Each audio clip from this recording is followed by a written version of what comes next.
During the broadcast, someone asked me a question. When you fight with your boyfriend, how do you want him to comfort you? I'd want him to patiently comfort me and give me a hug, I replied. Silas, the notoriously aloof superstar, let out a cold scoff and said that when I was mad, I was as impossible to deal with as trying to stuff a thrashing cat into a carrier, so there was no way he could hug me. The show instantly blew up. The fans were completely stunned. The comments flooded in, asking if the two of us had actually dated. 3 years after our breakup, I had run into my ex-boyfriend on a variety show. He was Silas, the most popular, top-tier star in the entertainment industry. I was the one who had initiated the breakup. At the time, I fully intended for us never to see each other again. So my words were incredibly harsh and absolute. But from beginning to end, Silas remained perfectly calm. The only thing he said right before leaving was to warn me not to regret it. I stared at his retreating back and declared with absolute certainty that I wouldn't regret it for the rest of my life. In short, our breakup was a very unpleasant ordeal. I never expected to cross paths with him here. This was a lifestyle and travel reality show. It was created by Dylan, a rookie director who basically threw his own wealth around to fund the project.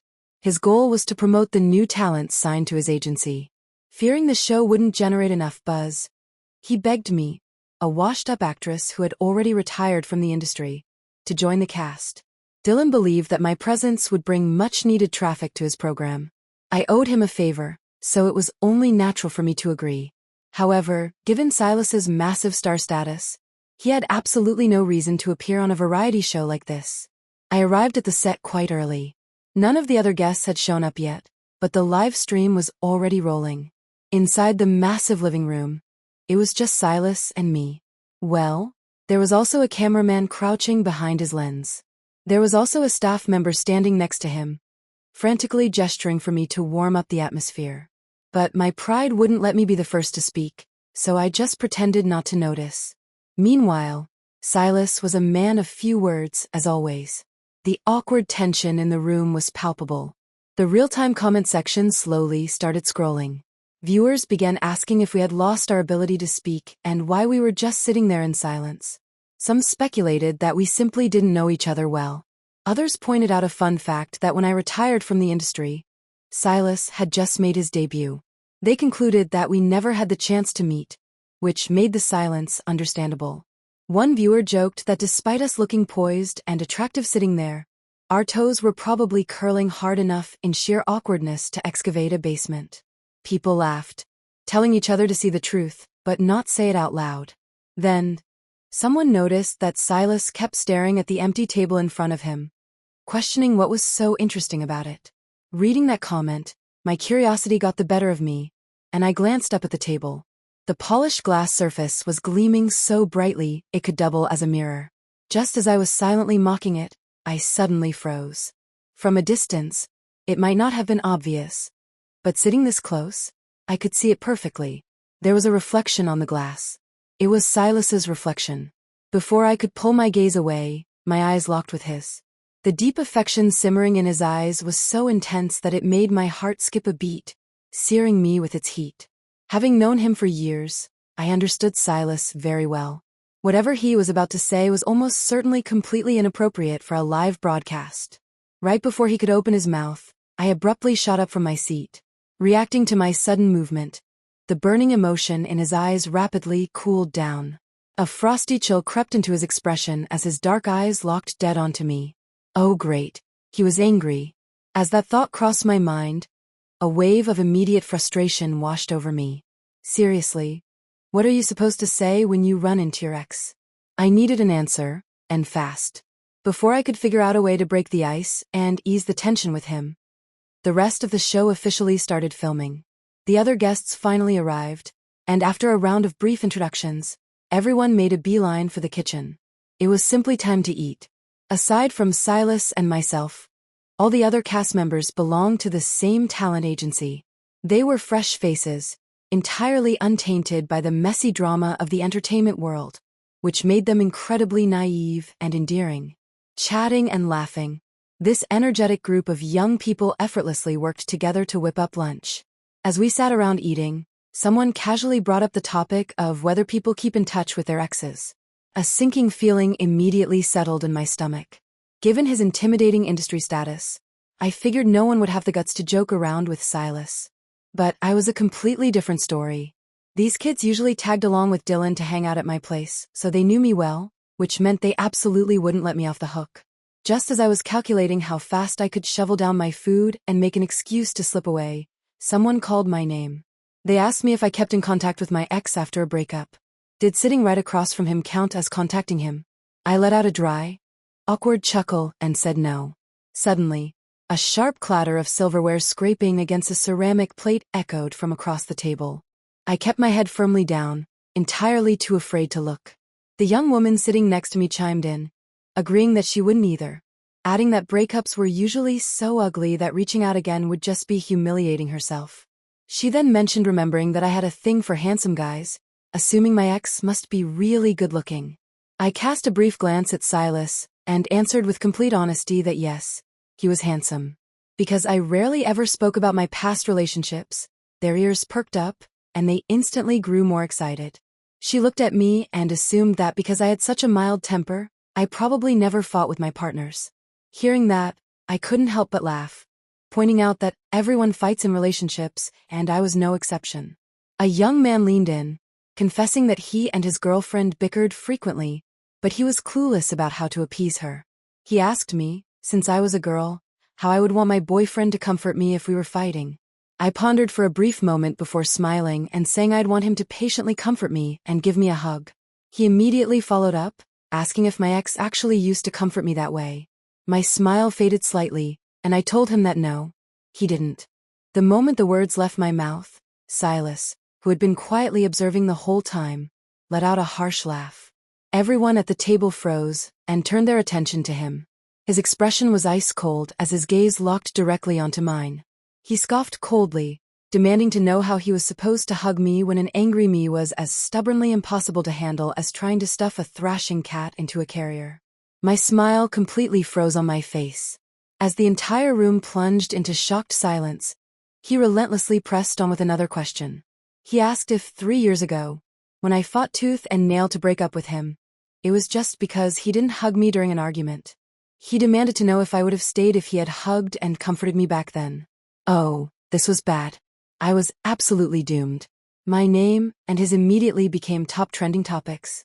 Tags about me being as difficult as stuffing a cat into a box went viral. Hashtags detailing our past romance flooded the internet.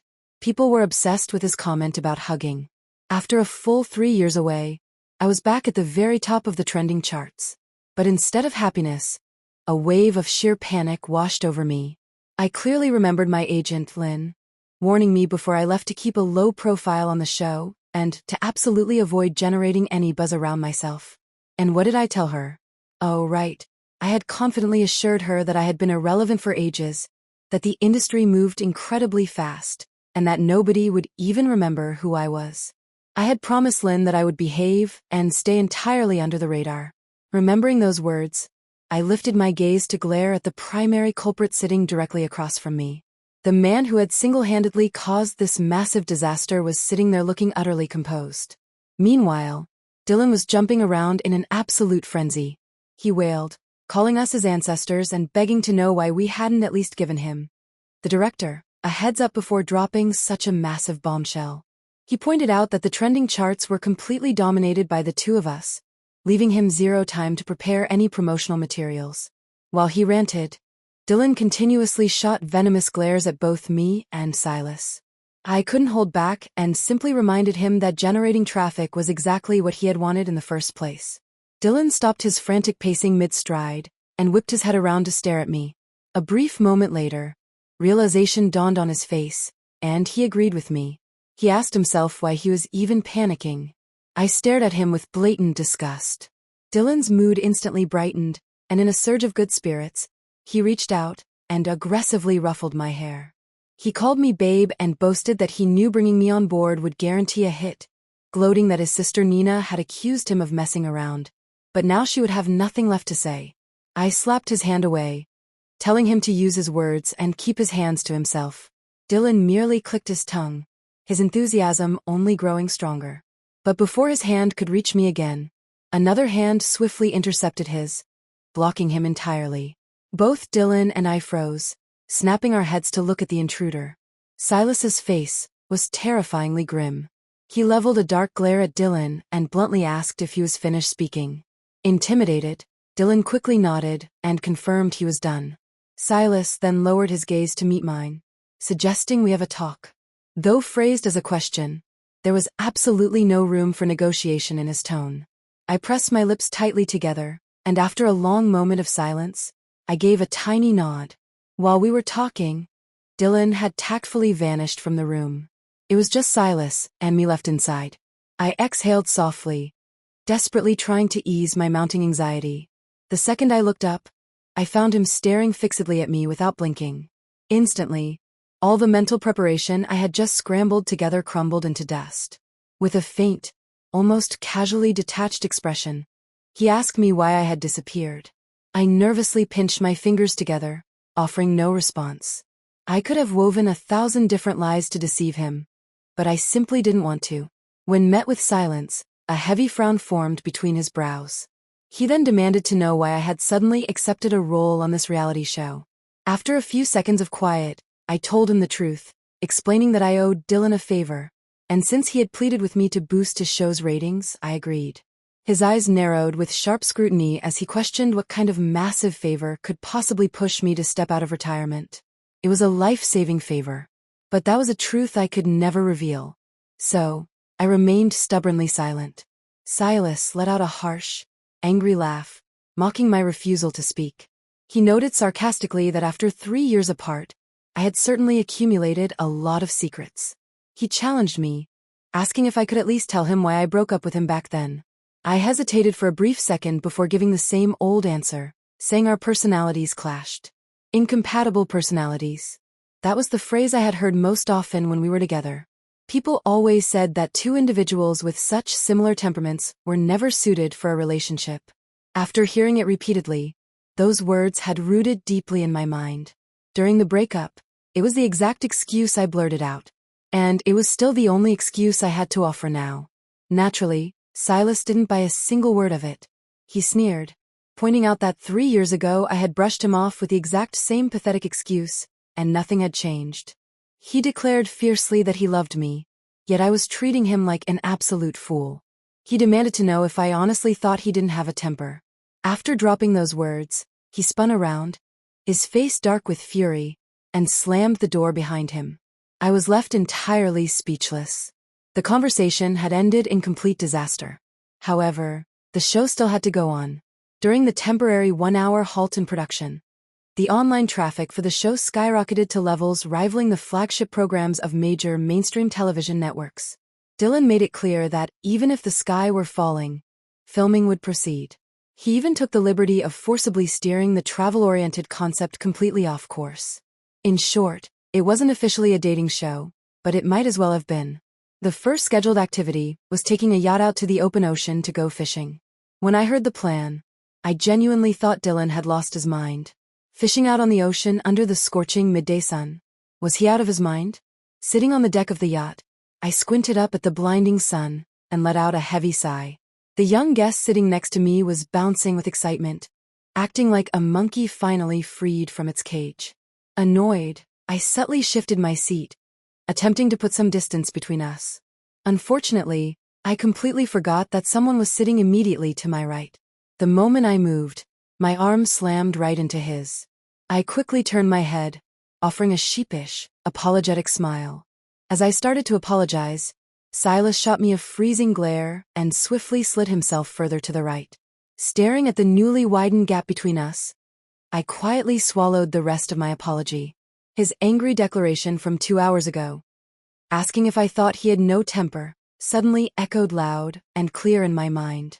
Yeah, clearly he had a temper, I grumbled silently to myself.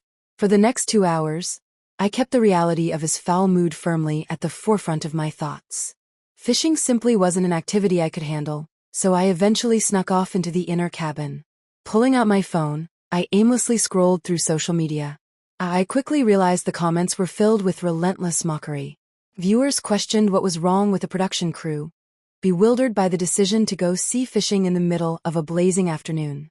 Someone joked that when they first tuned into the live stream, the sheer volume of screaming had convinced them the show was visiting a zoo. Another user replied that zoo animals don't even make that much noise, comparing the younger cast members to wild monkeys instead. Viewers laughed wildly at how Silas was desperately trying to force a connection with me all morning, only to pull the "don't touch me" routine by the afternoon. One observant commenter pointed out that only single people would interpret his reaction as genuine rejection. Anyone else could see it was clearly just a young couple having a petty lover's spat. I stared at the screen, utterly speechless. How was I supposed to casually scroll through my phone when it was full of this? I really couldn't catch a break. Kaylee called out to me, asking to go diving. Looking up, I saw her standing out on the deck, enthusiastically waving at me. Next to her stood several others already wrestling their way into diving gear, and Silas was among them. I smiled back and naturally opened my mouth to agree, before the harsh reality suddenly hit me. I wasn't allowed to dive anymore. A bitter, overwhelming wave of sorrow squeezed my chest. Releasing a heavy sigh, I politely turned her down, telling them to go ahead without me. The young girl hadn't yet learned how to mask her feelings, and profound disappointment instantly washed over her face. Thinking quickly, I gently lied, telling her I wasn't really a fan of diving and promised to stay on the boat and grill some fish for everyone instead. Upon hearing my excuse, Silas immediately snapped his head in my direction. His eyes bored into me, brimming with intense suspicion. Not pushing the issue, Kaylee followed the rest of the group and jumped into the water.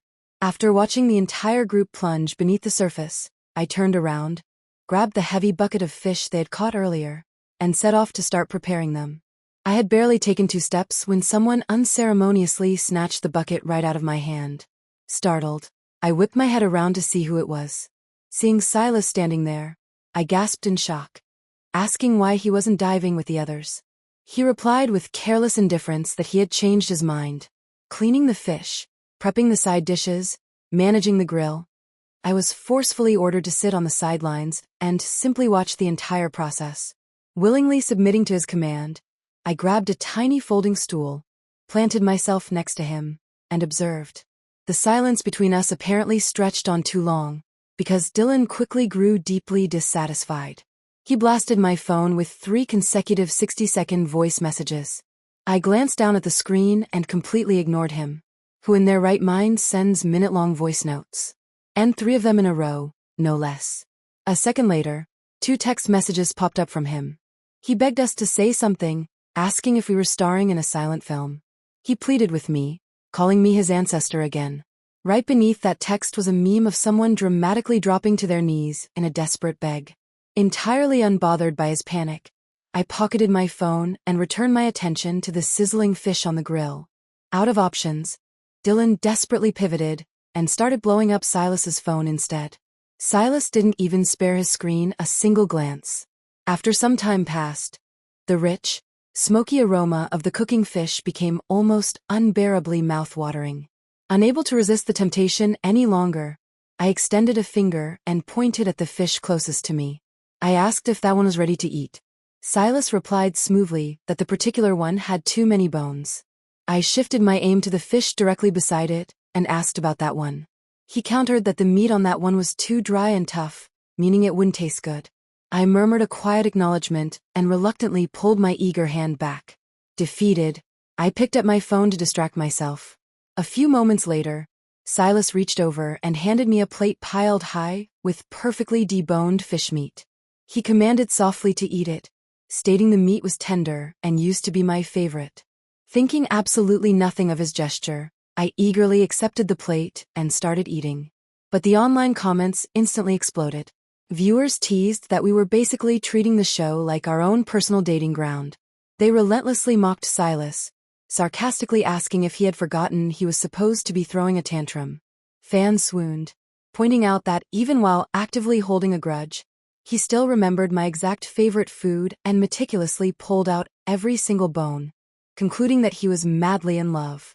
People questioned how they had gone for years without ever realizing that their cool idol was completely obsessed with romance. Someone smugly reminded everyone that Silas supposedly loved diving more than anything, insisting he had only bailed because he saw I wasn't joining the group. I stared down at the screen.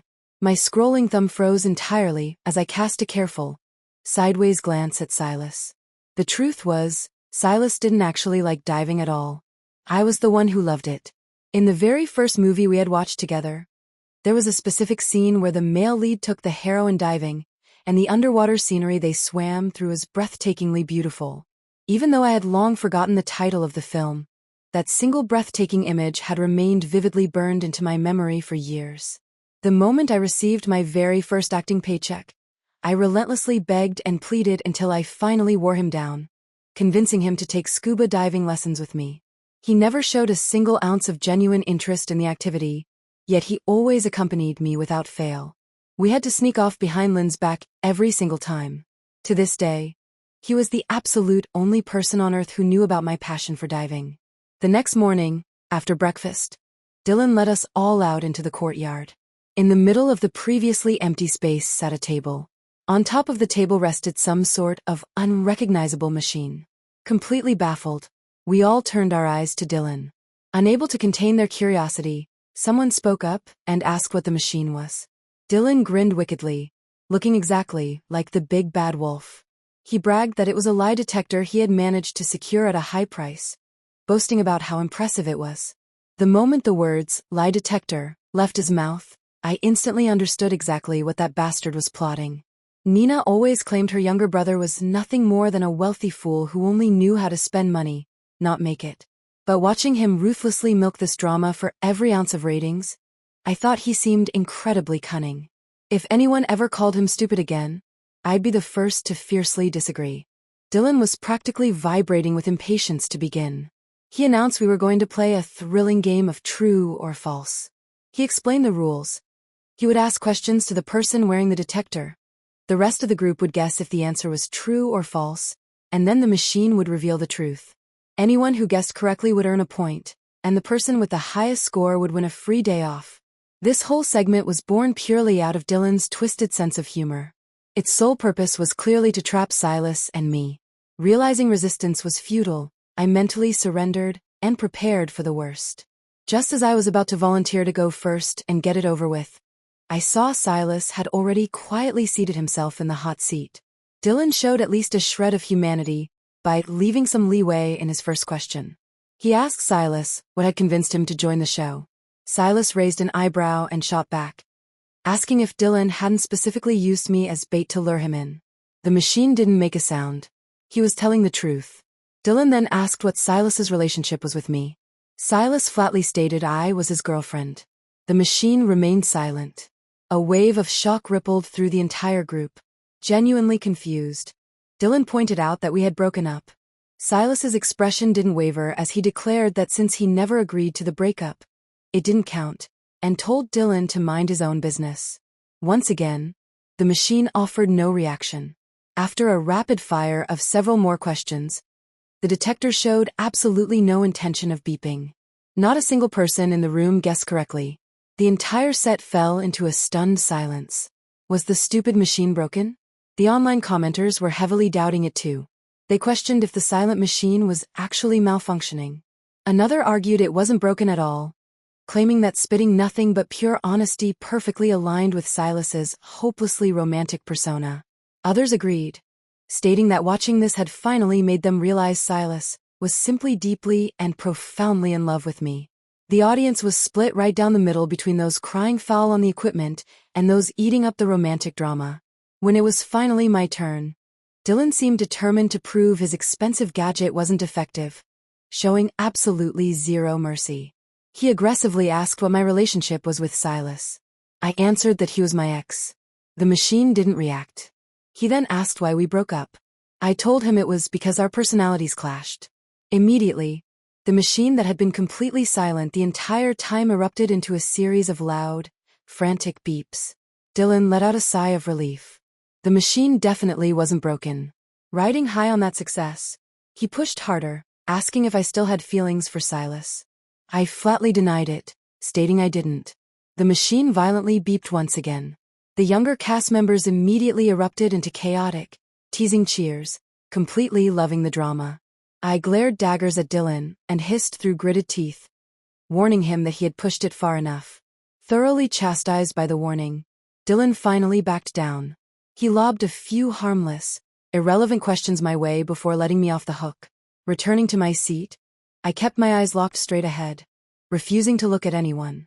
On the outside, I maintained an aura of complete indifference, but inside, my stomach was twisting into violent knots.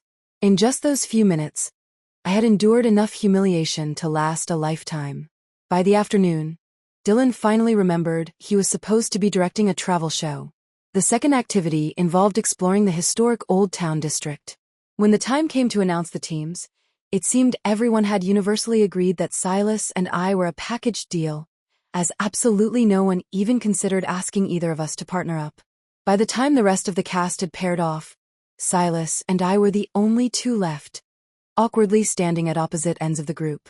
Just as I was hesitating over whether to make the first move, Silas closed the distance with long, purposeful strides.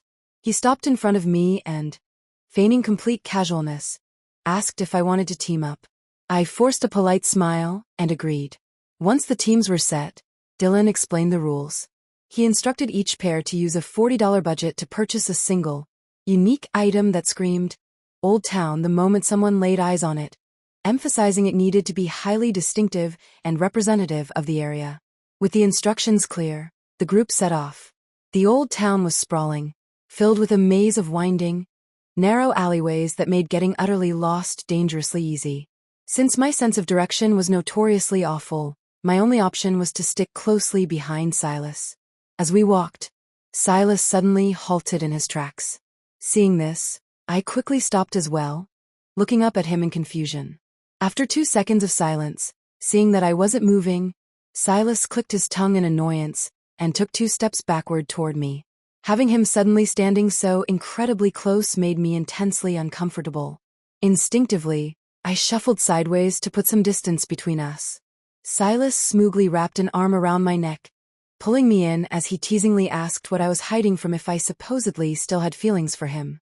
My eyes went wide with panic as I whipped my head to look at him, harshly whispering that he was out of his mind and reminding him we were shooting a reality show. A wicked smirk played on his lips as he asked if I was scared.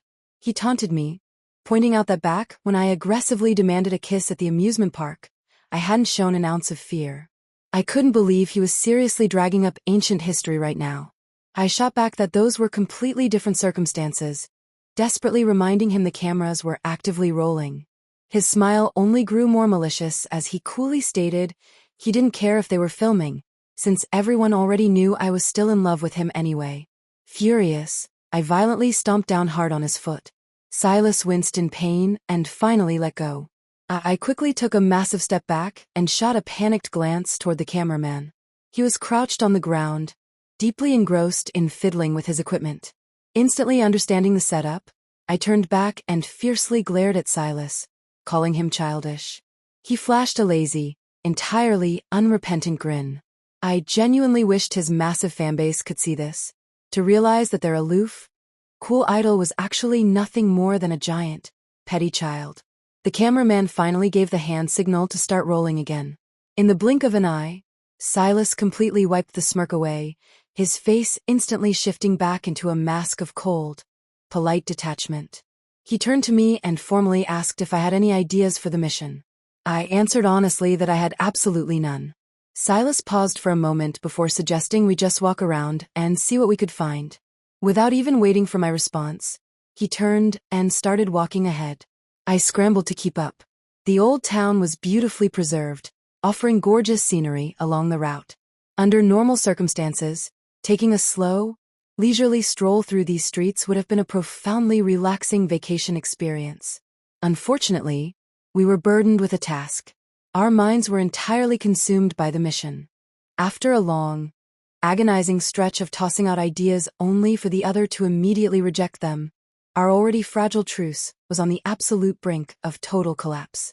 As we passed by a small street vendor, we both coincidentally stopped walking at the exact same time. Silas turned to me and proposed a bet.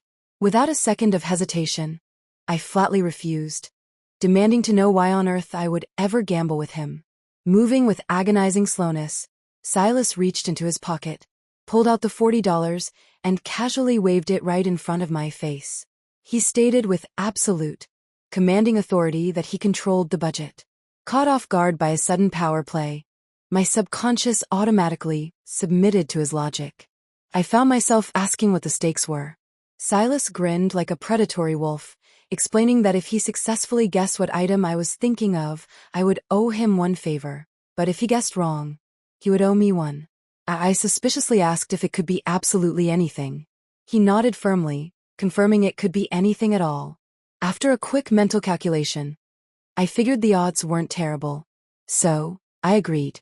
The moment the word left my mouth, a look of pure, triumphant victory flashed across Silas's face. I realized a second too late that I had walked straight into a trap. I opened my mouth to immediately back out of the deal. But then a different thought struck me. Even if he somehow guessed correctly, I could simply lie and deny it. Comforted by that loophole, I relaxed. He then smoothly requested that to prevent me from cheating, I needed to type the item I was thinking of into my phone's notes app and show it to the camera so the live stream audience could act as our witness. Hearing that, my confident smile instantly shattered. Damn it. We had been broken up for so long that I had genuinely forgotten just how terrifyingly well Silas knew me. Hiding behind my body, I silently cursed him out. Standing across from me, Silas maintained a mostly blank expression, though a faint, victorious smile tugged at the corners of his mouth. Accepting my defeat, I pulled out my phone, quickly typed out a few words into the Notes app, and held the screen up to the camera lens for a few seconds. Putting the phone away, I spoke with stiff, forced patience, telling him it was his turn now. Silas gave me a brief look before casually strolling over to the vendor's display.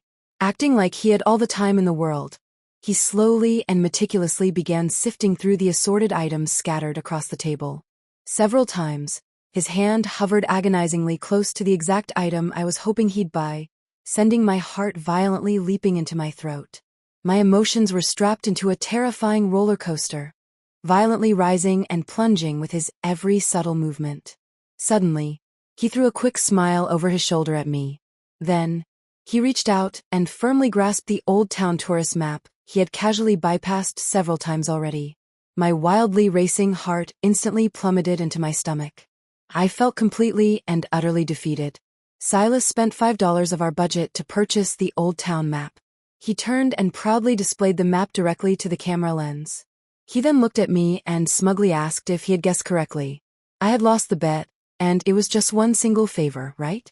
Considering we were exes. I reasoned he couldn't possibly ask for anything too outrageous. Forcing a tight, incredibly fake smile onto my face, I offered him my congratulations on guessing right. I then braced myself and asked what exactly his demand was going to be. Silas fell silent for a moment, appearing deep in thought, before finally stating he hadn't decided yet and would collect on the debt later. By the time Silas and I made it back to the designated rendezvous point, nearly all the other teams had already arrived. Every single person in the group was staring at us with hungry, gossip-filled eyes.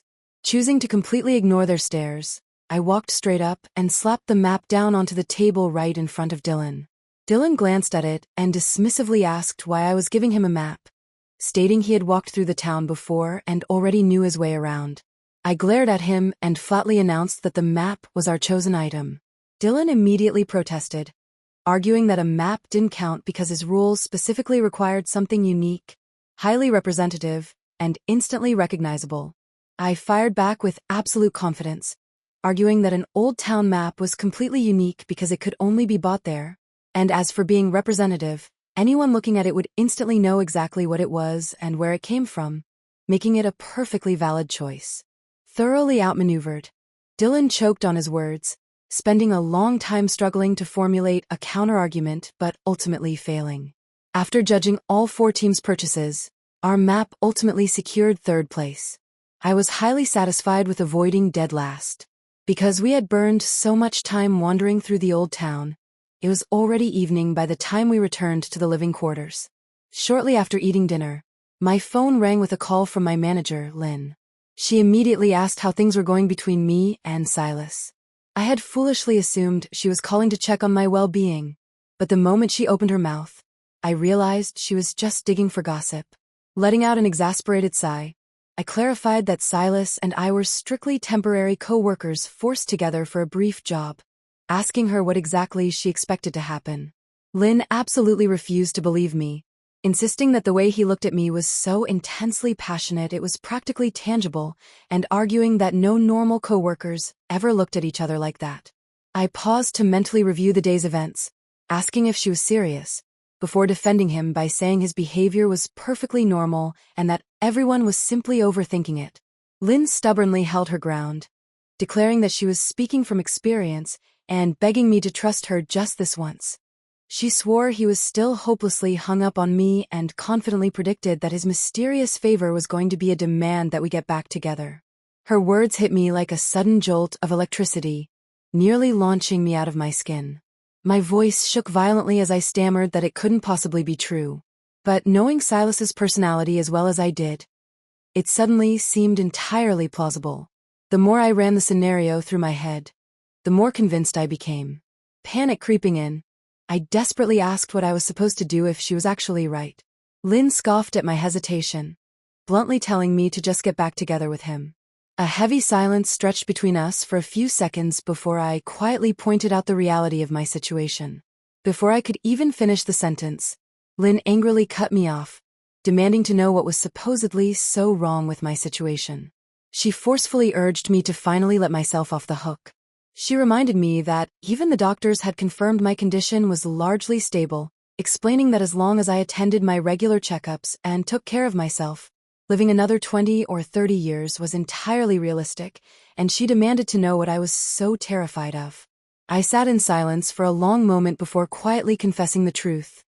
I honestly didn't know. Lynn softened her tone, reminding me that the entire reason I had fought so fiercely through my treatments was so I could eventually return to Silas, pointing out that since he clearly still loved me and I still loved him, there was absolutely no reason left to hesitate. She gently lectured me, saying the world was already tragically full of people suffering from unrequited love, and countless others who deeply loved each other but were kept apart by circumstance, insisting there was no need to willingly add myself to that heartbreaking statistic, and asking if I understood her point. I softly answered that I understood, satisfied. She told me to take some time and think it over seriously, adding that since she was busy tomorrow and couldn't pick me up, I'd have to catch a cab home by myself. After hanging up, I collapsed backward onto my bed, staring up at the ceiling. Just as I was getting completely lost in my own thoughts, a sudden knock echoed from the door. During dinner, Kaylee had cheerfully mentioned wanting to come over and chat with me. Assuming it was her, I called out that the door was unlocked and told her to come straight in. The sound of the door swinging open was the only response I got. Because my bed faced the doorway directly, the moment I sat up, I came face to face with Silas standing perfectly still in the doorframe. A sharp spike of instinctual panic shot through me. Anyone would understand the sheer terror of having the exact person you were secretly obsessing over suddenly materialize right in front of you. It felt exactly like being caught red-handed committing a crime. Desperately trying to act natural, I cleared my throat and asked if he needed something. Silas cocked an eyebrow and, wearing a deeply mocking smile, asked if he was only allowed to seek me out when he had official business. I completely failed to come up with a response. He let out a soft scoff before his expression turned serious, announcing he had come to collect on my debt. Hearing those words, my mind instantly flashed back to Lynn's terrifying prediction. My internal panic must have bled onto my face in the most obvious way possible. Silas's brow furrowed heavily, his eyes darkening with immediate displeasure. He raised his voice, aggressively asking if I was getting scared and plotting a way to back out of our deal. I vehemently denied it, loudly asking what on earth I had to be scared of. So, what if he was going to ask to get back together? It wasn't like I was actually afraid of him. Fortified by that thought, I pulled my shoulders back and straightened my spine.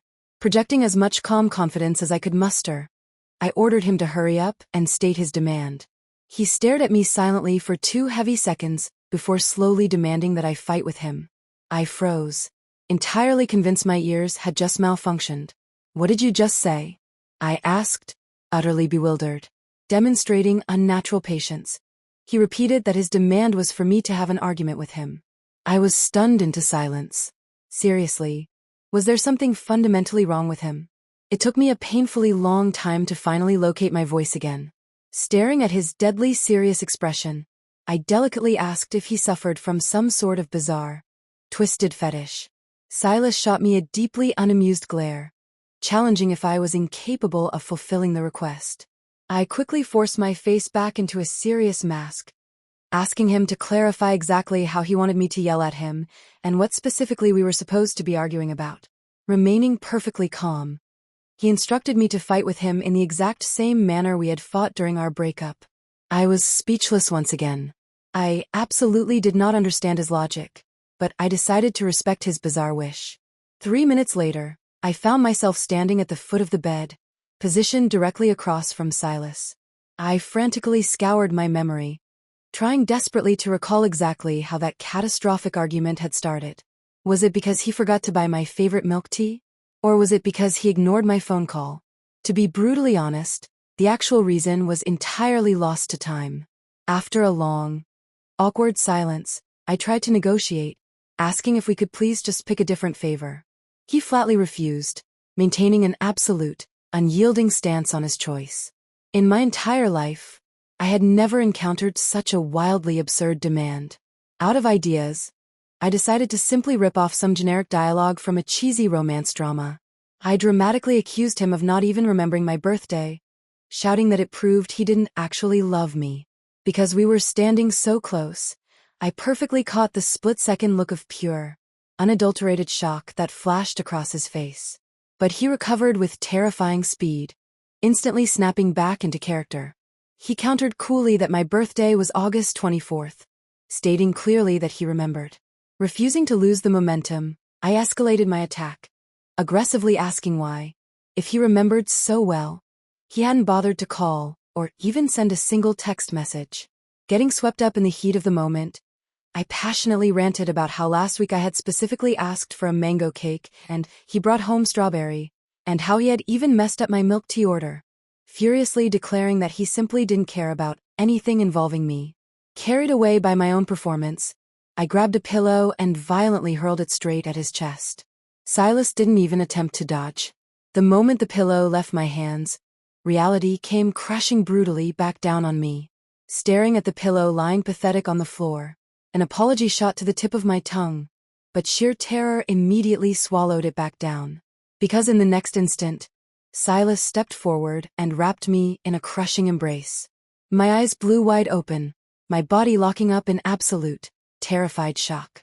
Then, a hoarse, ragged whisper brushed against my ear, desperately apologizing, taking all the blame, and promising to change. I was completely paralyzed. This was absolutely not how the script was supposed to go. Silas gently buried his face into the crook of my neck. "Olivia, let's not break up, okay?" he begged softly. For some inexplicable reason, I could clearly hear the faint, unmistakable sound of him choking back a sob. A profound, agonizing ache immediately blossomed in my chest. Had my decision back then been horribly, unforgivably selfish? In a single heartbeat, a chaotic hurricane of thoughts and memories tore through my mind. I remembered the crushing, suffocating terror of lying helpless in that hospital bed. I remembered the absolute despair of being relentlessly tortured by the illness until I prayed for the end. I stood there in silence. Lynn was right. The world was already full of people who loved each other deeply but were kept apart by tragedy. There was absolutely no reason I had to willingly make myself one of them. Slowly lifting my arms, I hugged him back tightly, my voice soft but steady as I agreed that we wouldn't break up. Early the following morning, while the rest of the house was still sound asleep, I packed my bags and prepared to sneak away unnoticed. My contract was strictly for a single episode, and my commitment officially ended today.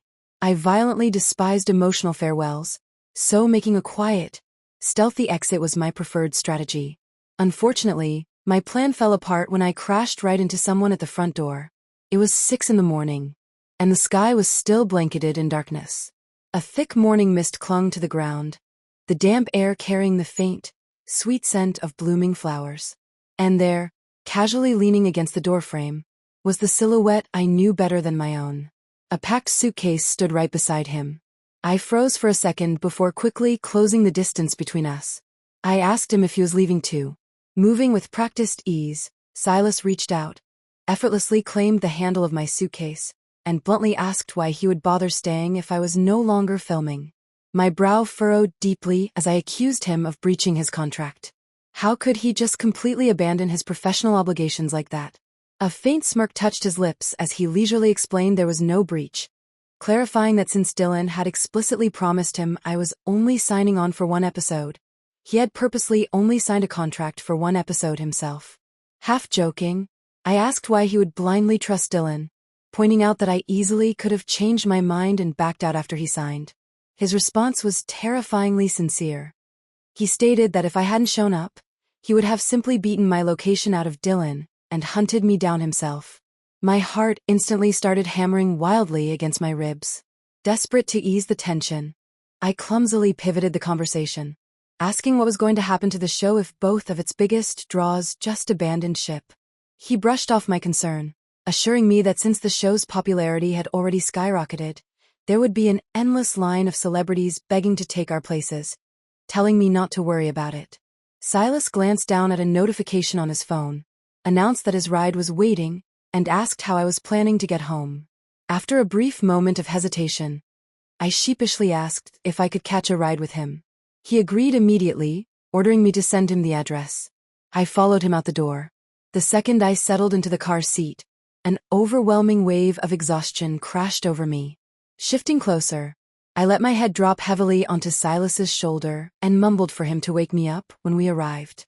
With those final words, I plummeted into a deep, dreamless sleep. When I finally forced my eyes open, the first thing I saw was a giant face hovering inches above mine.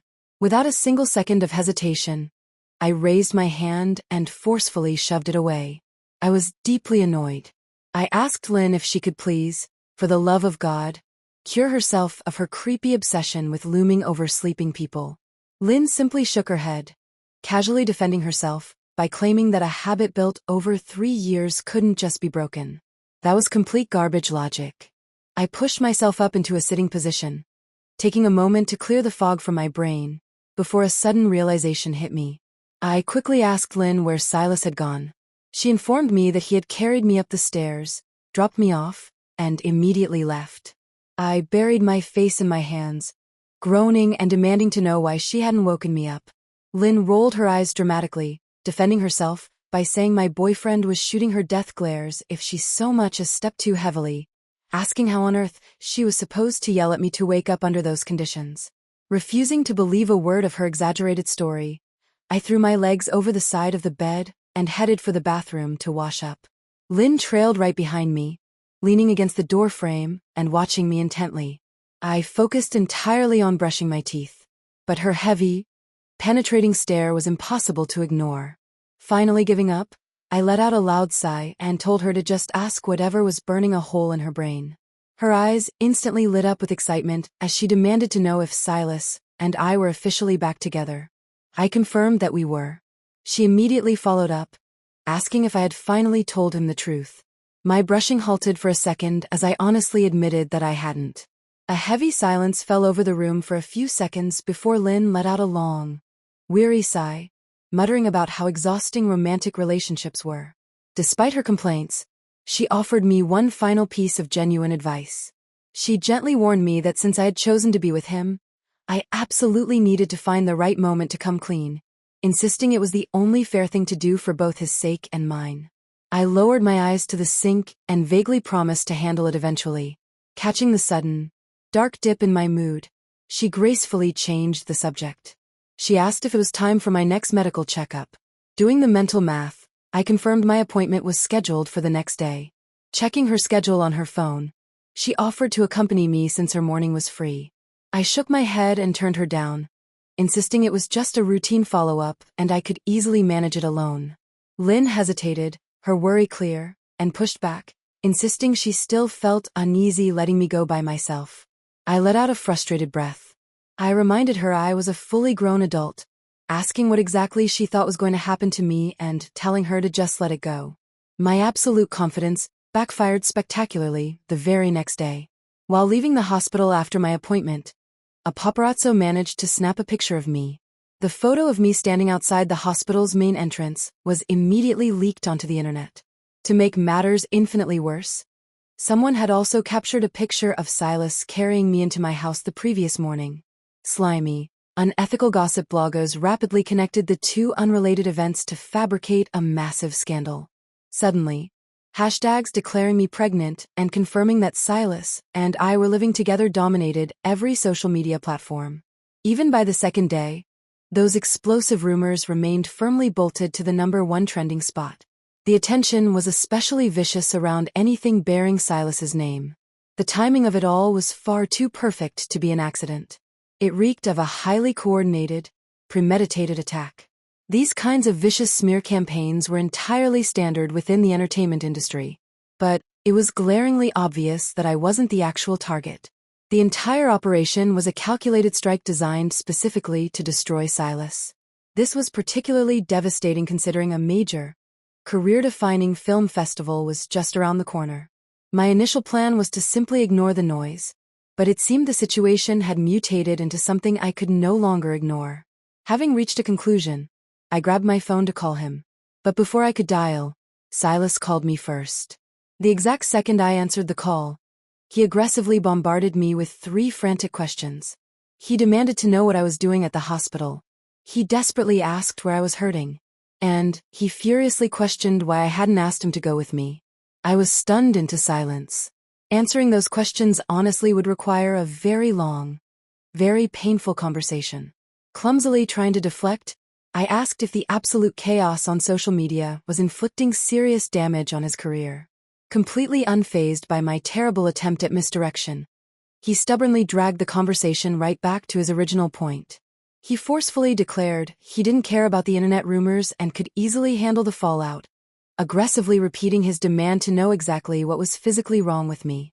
I had never, in my wildest nightmares, intended to confess the truth to him under these chaotic circumstances. But Silas was a man of terrifying resolve. If he wanted an answer, he was entirely capable of locking us in a standoff until the end of time, waiting for me to break. Left with absolutely zero alternatives, I carefully organized my words, desperately trying to make the terrifying truth sound as mundane and harmless as possible. I calmly assured him I wasn't in any pain, explaining I was simply attending a routine follow-up appointment for an old illness. His mind connected the dots with terrifying speed. He instantly asked what illness, fiercely demanding to know if a medical diagnosis was the real reason I had fought so hard to abandon him 3 years ago. This was exactly the problem. The moment I gave him even the tiniest piece of the puzzle, he instantly saw the entire picture. This was why the only way to protect my secret had been to violently sever ties and run as far away from him as possible. I silently cursed his sharp mind. His voice grew increasingly frantic as he desperately demanded me to name the disease. Late-stage stomach cancer, I finally admitted. Terrified of sending him into a complete panic, I immediately started frantically backpedaling. I rapidly repeated the doctor's assurances, telling him my treatments had been highly successful. My body was recovering beautifully, and as long as I diligently managed my health and attended my regular checkups, there wouldn't be any major issues. Begging him not to worry. A long, suffocating silence blanketed the other end of the line. The quiet stretched for so long I honestly believed the call had dropped. The only proof he was still there was the sound of his heavy, ragged breathing echoing through the speaker. After an agonizing eternity of silence, my doorbell suddenly chimed. I flinched in surprise, momentarily convinced my stressed brain was imagining things. But a split second later, the exact same chime echoed sharply through the phone speaker. Silas's voice crackled through the line, commanding me to open the door because he was standing right outside. Remembering that bloodthirsty paparazzi could be lurking in the bushes at any given second, I sprinted for the door. Before pulling him inside, I cautiously stuck my head out and frantically scanned the perimeter. Only after confirming the coast was completely clear did I let out a massive sigh of relief. The situation we were in was dangerously complicated. Because I had absolutely zero intention of ever returning to the screen, the vicious rumors couldn't actually hurt me. My strategy was simply to maintain total silence. However, Silas was actively in the crosshairs. If this scandal wasn't neutralized perfectly, It had the power to completely obliterate his rising career. Unable to contain my anxiety, I asked him what his strategy was for containing the damage. He coldly stated there would be no public explanations, only a direct barrage of lawsuits targeting everyone who dared spread the lies. I stared at him, completely dumbfounded. Well, I suppose that was certainly one way to handle it. Silas crossed his arms and announced that since the business talk was concluded, it was time to address the real issue. The dark, intense look in his eyes clearly signaled he was strapping in for a long, grueling interrogation. His tone promised a ruthless, uncompromising reckoning for my past crimes. I was utterly terrified.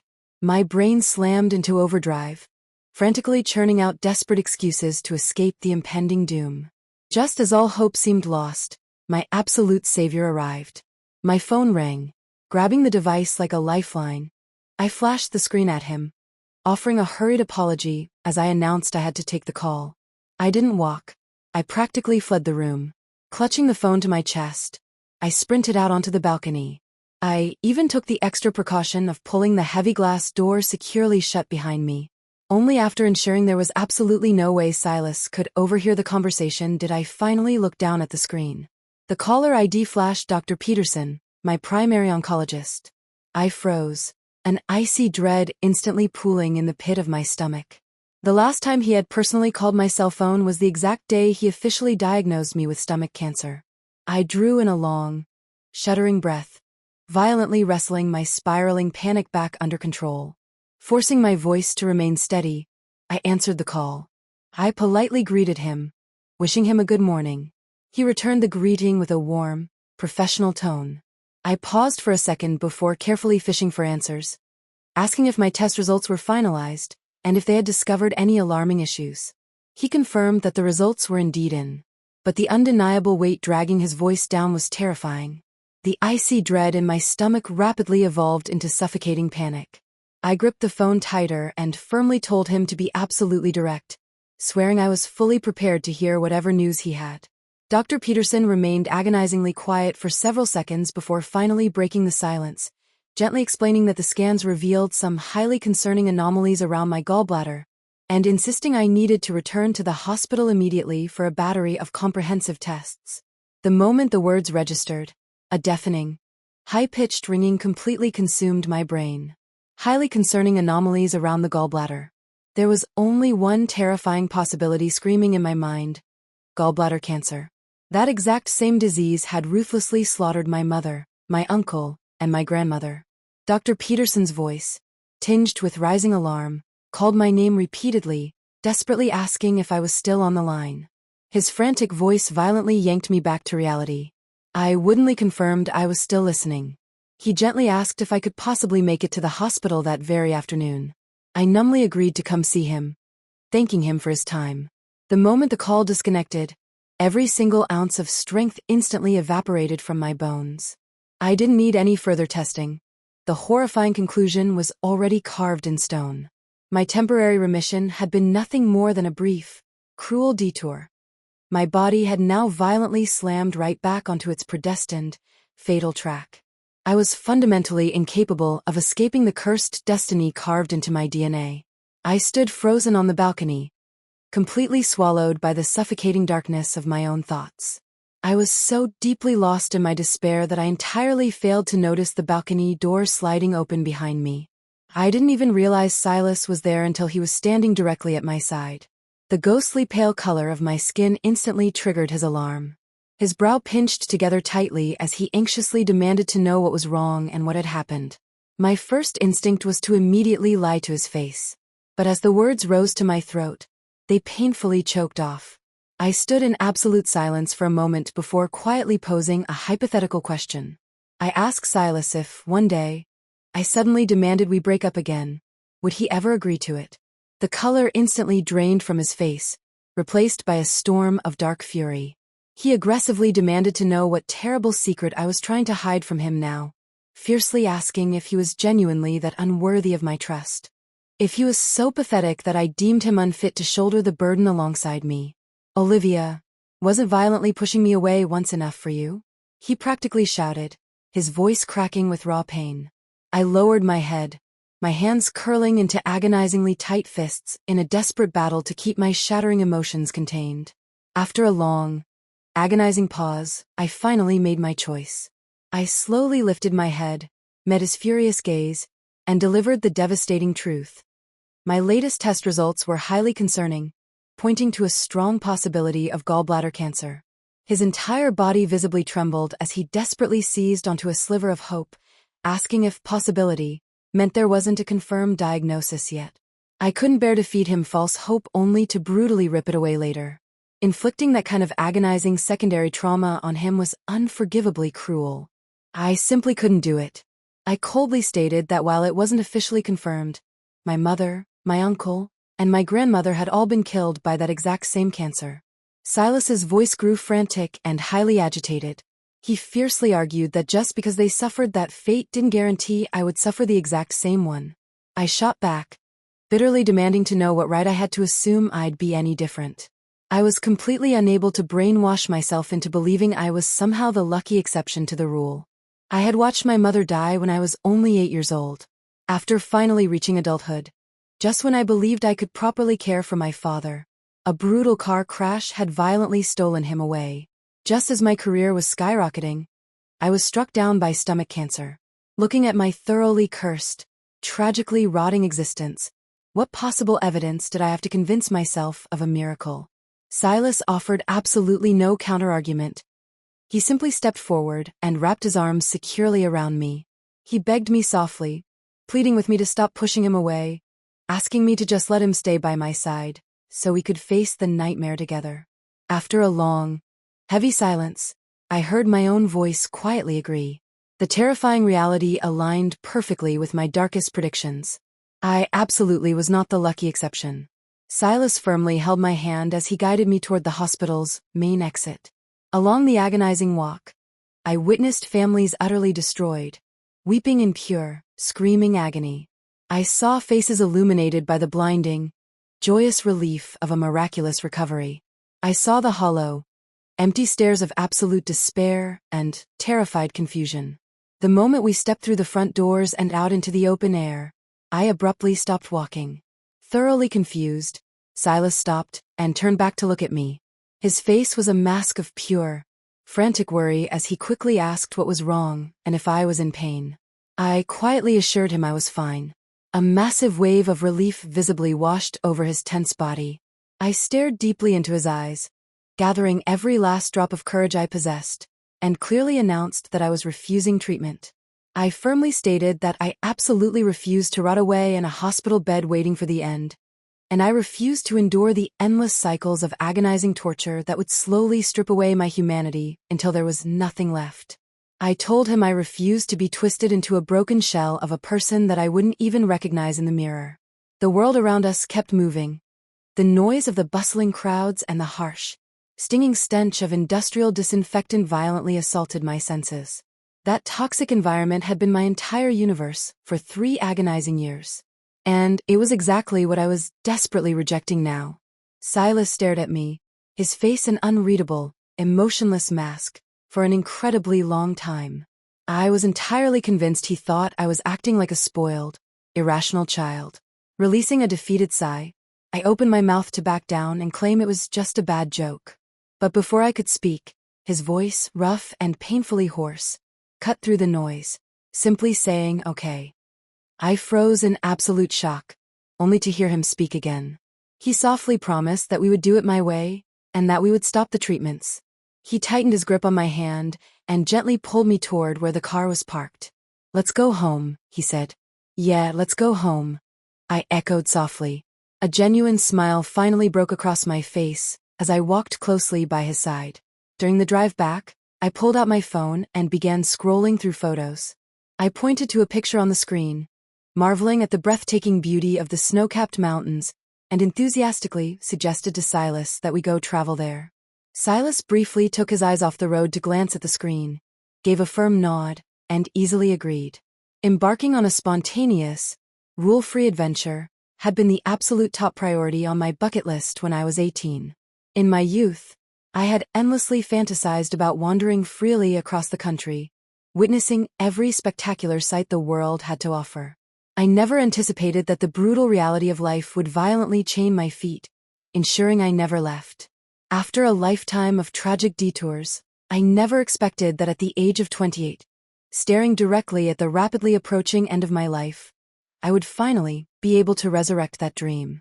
The ruthless cruelty of fate had undeniably forged a deeply tragic existence for me. Yet, simultaneously, I was profoundly blessed, granted a final, precious chapter of absolute freedom and pure joy as my time ran out. And most importantly, I had Silas right there beside me for the journey.